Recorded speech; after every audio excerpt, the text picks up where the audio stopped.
citizens of the new state of Ghana gather for the celebration marking their Day of Freedom from colonialism. What was once the Gold Coast, a British colony, now becomes an independent Commonwealth. Vice President and Mrs. Nixon represent the United States at the three-day festivities. Native dances and games mark an event of historic importance since Ghana becomes the first Negro colony in Africa to gain its freedom. Premier Kwame Nkrumah chats with Representative Adam Clayton Powell of the U.S. as Ghana's new army passes in review before the American-educated Premier and Deputy Secretary Ralph Bunche of the United Nations. Another feature of the occasion is a beauty contest in which the fairest of the land compete. And here is Miss Ghana herself, first queen of a brand new republic. Hello everyone, and welcome to today's video on one of Africa's most influential leaders, Kwame Nkrumah. He was born in Nkrumah, a village in the Gold Coast, which is now Ghana. From a young age, he showed a keen interest in education, attending local schools before moving on to higher studies. Nkrumah's pursuit of knowledge took him abroad.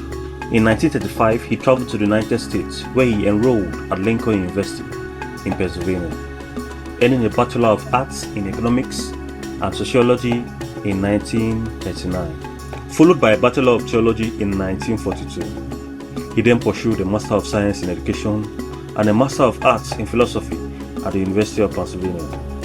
During his time in the US, Nkrumah was influenced by Pan-African ideas and figures like Marcus Garvey and W.E.B. Du Bois. In 1945, Nkrumah moved to the United Kingdom, studying at the London School of Economics and Gray's Inn for law. Though he did not complete his legal studies while in London, he became deeply involved in anti-colonial activism.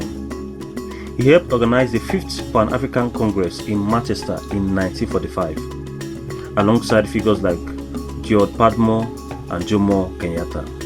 This Congress was pivotal in advocating for African independence. Returning to the Gold Coast in 1947, Nkrumah joined the United Gold Coast Convention, UGCC, a political party pushing for self-governance.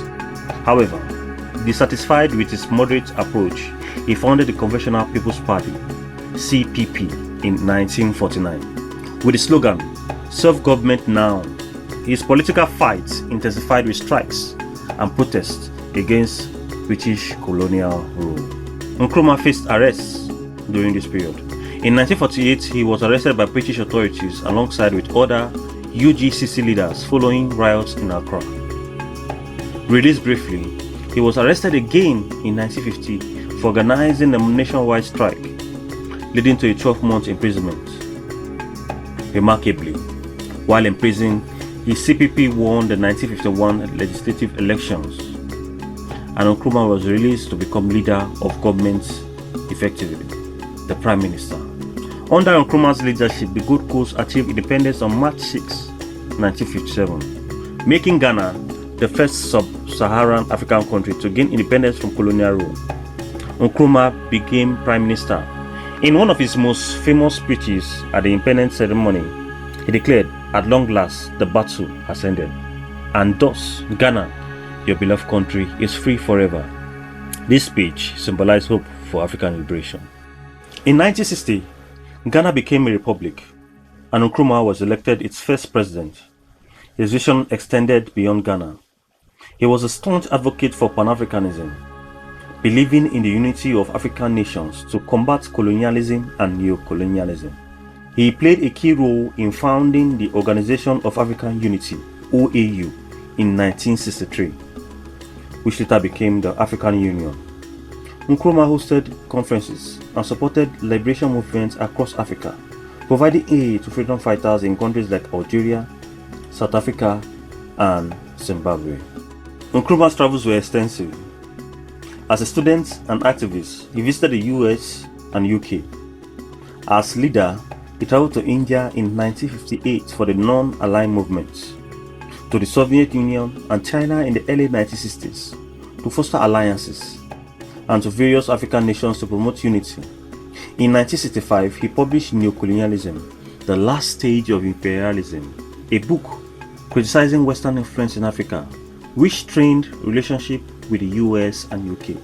Kwame Nkrumah argued in his book that although African countries have achieved independence, African countries still depend on economic and financial instructions from the West, be it building refineries for oil or gold or copper. His leadership was not without challenges.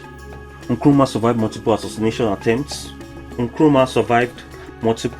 assassination attempts.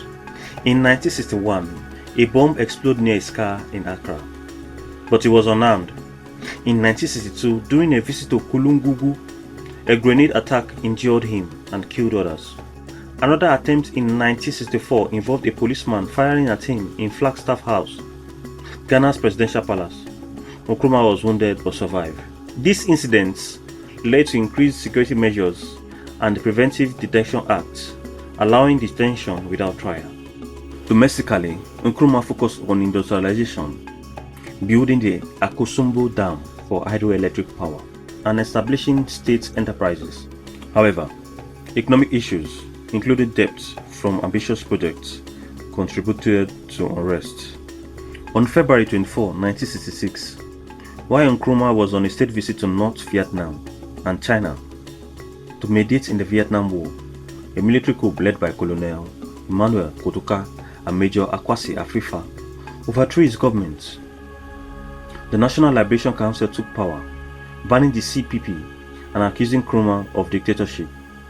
He never returned to Ghana, going to exile in Guinea, where President Ahmed Sekou Toure appointed him co-president in a symbolic gesture. In exile, Nkrumah continued writing, authoring books like Conscientism in 1964, which outlined his philosophy blending socialism, African traditions, and scientific thoughts. His health declined, and he sought treatment in Romania. Kwame Nkrumah died on the 27th of April, 1972, in Bucharest. At the age of 62, his body was returned to Ghana in 1972.